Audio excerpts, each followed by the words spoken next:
ലോകത്ത് നടക്കുന്ന ഇത്തരം ചില നിസ്സാര കാര്യങ്ങളിൽ സാക്ഷാൽ ഒരു ദൈവം പ്രതികരിച്ചില്ലെങ്കിൽ പിന്നെ ആ ദൈവത്തിൻ്റെ സ്ഥാനം എന്തായിരിക്കും?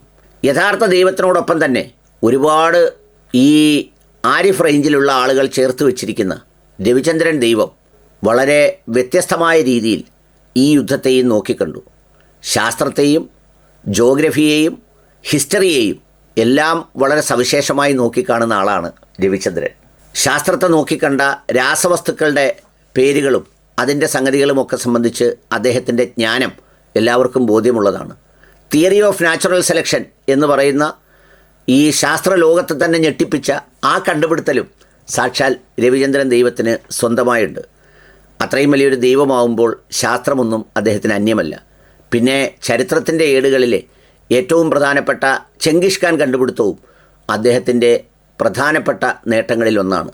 അത്രയുമൊക്കെ കാര്യങ്ങൾ വിശകലനം ചെയ്യുന്ന രവിചന്ദ്രൻ ദൈവം ചില കാര്യങ്ങളിൽ വ്യത്യസ്തമായി വിശകലനം ചെയ്യേണ്ടത് ആവശ്യമാണ്. പക്ഷേ എങ്ങനെ വിശകലനം ചെയ്താലും എന്തെല്ലാം തരത്തിൽ ചിലർ അണിഞ്ഞൊരുങ്ങിയാലും അടിക്കിടുന്ന നിക്കർ പുറത്ത് കാണുമെന്ന് പറഞ്ഞതുപോലെ അദ്ദേഹത്തിൻ്റെ ഉള്ളിലുള്ളത് പുറത്ത് കാണിക്കാതെ അദ്ദേഹത്തിനൊന്നും വിശകലനം ചെയ്യാനാവില്ല.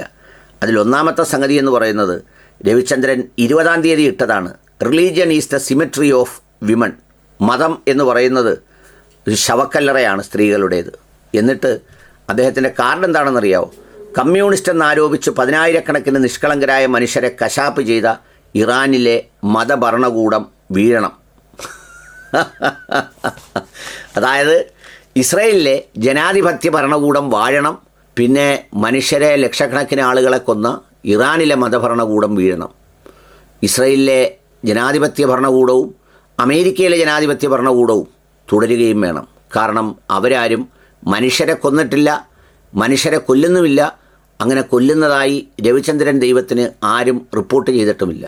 സാധാരണ ഈ മതവിശ്വാസങ്ങളിൽ മാലാഖമാർ ദൈവത്തിലേക്ക് ചില സന്ദേശങ്ങൾ എത്തിക്കാറുണ്ട് എന്ന് പറയാറുണ്ട്.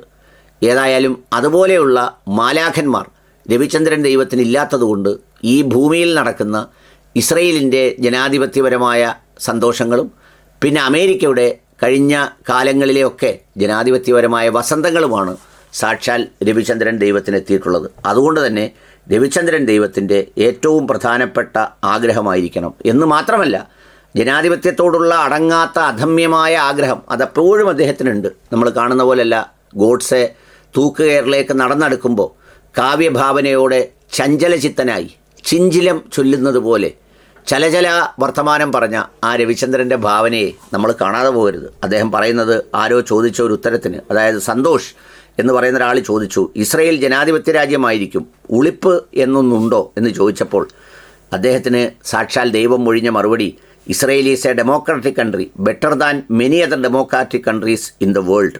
അതായത് ലോകത്തിലെ മറ്റ് പല ഡെമോക്രാറ്റിക് കൺട്രികളെക്കാൾ വളരെ ജനാധിപത്യപരമായ രാജ്യമാണ് എന്നാണ് സാക്ഷാൽ മുന്നാ ദൈവഗണത്തിൽപ്പെടുന്ന രവിചന്ദ്രൻ ദൈവം അവകാശപ്പെട്ടിരിക്കുന്നത്.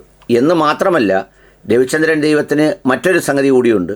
ഇതേ രവിചന്ദ്രൻ ദൈവം തന്നെ ചില സരസമായ കണ്ടുപിടുത്തങ്ങൾ ഈ യുദ്ധവുമായി ബന്ധപ്പെട്ട് അദ്ദേഹം നടത്തിയിട്ടുണ്ട്. അതും എല്ലാവരും കേൾക്കേണ്ടതും അറിയേണ്ടതുമാണ്. നോയിക്കോളൂ, ഈ യുദ്ധ സമയത്തും ഇതുപോലെ പറയാൻ നോയിക്കോളൂ. പത്രം വായിച്ചു, പത്രത്തിന്റെ പേര് പറയുന്നില്ല, എന്താണ് പത്രത്തിന്റെ ഹെഡിങ് തന്നെ, മൊസാദ് നടുങ്ങി ഞെട്ടിയെന്നോ എന്തോ മൊസാദിന്റെ അതാണ് അതിന്റെ ഹെഡിങ്. ഇതൊക്കെ വായിച്ചപ്പോ ഹരം കൊള്ളുന്ന കുറെ പേരാണ് തങ്ങളുടെ വായനക്കാരെന്ന് കരുതുന്ന ഒരു പത്രം. അത്രേ ഉള്ളൂ എനിക്ക് പറയാം. പുള്ളി പേര് പറയത്തില്ല. മൊസാദ് ദേശത്തെ കുറിച്ച് ഒരുപാട് അഭിമാനിക്കുന്ന ഒരു പത്രം കൂടിയാണ്.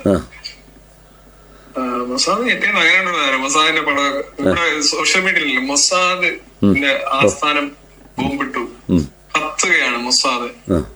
മൊസാദ് എന്ന് പറയുന്ന ഒരു ഏജൻസി വന്നത് സിമ്പിൾ ആയിട്ട് പറയുകയാണെങ്കിൽ അതൊരു രഹസ്യാന്വേഷണ ഏജൻസിയാണ്. രഹസ്യാന്വേഷണ ഏജൻസി എന്ന് പറയുമ്പോൾ തന്നെ അവരെ മൊസാദ് ഓഫീസ് പ്രൊപ്പറേറ്റർ കുഞ്ഞഹമ്മദ് എന്ന് പറഞ്ഞ അങ്ങനെ ഒരു ഓഫീസ് അവര് ഉണ്ടാവില്ല. ഓഫീസ് ഉണ്ടാവും, മൊസാദ് വർക്ക് ചെയ്തിട്ടുണ്ട്. പക്ഷെ മൊസാദ് എന്ന് പറഞ്ഞൊരു ഹെഡിങ് അവര് വെച്ചോണ്ട് എന്തായാലും വർക്ക് ചെയ്തെങ്കിൽ പിന്നെ എത്ര എളുപ്പമാണ് അല്ലെ. ന്യൂസ് കട പിന്നാല് അഹമ്മദ് കുട്ടി പ്രൊപ്പറേറ്റർ എന്ന് പറഞ്ഞ പോലെ ആ രീതിയിലുള്ള ഒരു ഓഫീസ് മൊസാദിനുണ്ടാകാനുള്ള സാധ്യത. അതിന് ഓഫീസ് എങ്ങനെ രഹസ്യമായിരിക്കട്ടെ. അതാണ് ഇല്ലോജിക്കൽ ഊള എന്ന് പറയുന്ന മരയൂളയുടെ വിശകലനം. രഹസ്യാന്വേഷണ ഏജൻസി എന്ന് പറഞ്ഞാൽ എങ്ങും ഓഫീസ് കാണാത്ത, ഒരിടത്തും കേന്ദ്ര ഓഫീസോ ആരും കാണാത്ത രഹസ്യമായി ഭൂമിക്കടിയിലൂടെ പ്രവർത്തിക്കുന്നവരാണോ രഹസ്യാന്വേഷണ ഏജൻസികളെന്ന് പറഞ്ഞാൽ? റോയ്ക്ക് ഓഫീസില്ലേ ഇന്ത്യയുടെ? നമ്മുടെ സംസ്ഥാനത്ത് ഇൻ്റലിജൻസിന് ഓഫീസ് മന്ദിരമില്ലേ, കെട്ടിടമില്ലേ? അവർ പ്രവർത്തിക്കുന്ന ഒരു സ്പേസ് ഇല്ലേ? അങ്ങനെ സ്പേസ് ഇല്ലാതെ എവിടെയെങ്കിലും പ്രവർത്തിക്കുമോ? അപ്പോൾ ഇദ്ദേഹത്തിൻ്റെ കണ്ടുപിടുത്തം മൊസാദ് എന്ന് പറയുന്നത് രഹസ്യാന്വേഷണ ഏജൻസി ആയതുകൊണ്ട് ഓഫീസൊന്നും ഉണ്ടാവില്ലെന്ന് പറഞ്ഞു തുടങ്ങിയതാണ്. എന്നിട്ട് പുള്ളി പിന്നെ പറഞ്ഞു വരുന്നത് ഓഫീസ് ഉണ്ടാവുമായിരിക്കും, പക്ഷേ അതിൻ്റെ പേര് അദ്ദേഹം പറഞ്ഞതുപോലെ മൊസാദ് എന്ന് എഴുതത്തില്ല, മറിച്ച് കുഞ്ഞാമത് കാക്കട ചായക്കട എന്ന് എഴുതത്തുള്ളൂ. അപ്പോൾ അതുകൊണ്ട് ആരെങ്കിലും ആ ഓഫീസിൽ ബോംബിടുകയോ ആക്രമിക്കുകയോ ചെയ്താൽ മൊസാദിൻ്റെ ഓഫീസ് ആക്രമിച്ചു എന്ന് പറയുന്നത് രവിചന്ദ്രൻ ജൈവത്തിൻ്റെ ശാസ്ത്രജ്ഞാനത്തിലും യുക്തിജ്ഞാനത്തിലും ഒട്ടും ചേരുന്നതല്ല. മറിച്ച് അതിന് പറയേണ്ടത് കുഞ്ഞഹമ്മദ് കാക്കട ചായക്കട കത്തിച്ചു എന്നാണ്. ഒന്ന് ആലോചിച്ച് നോക്കൂ.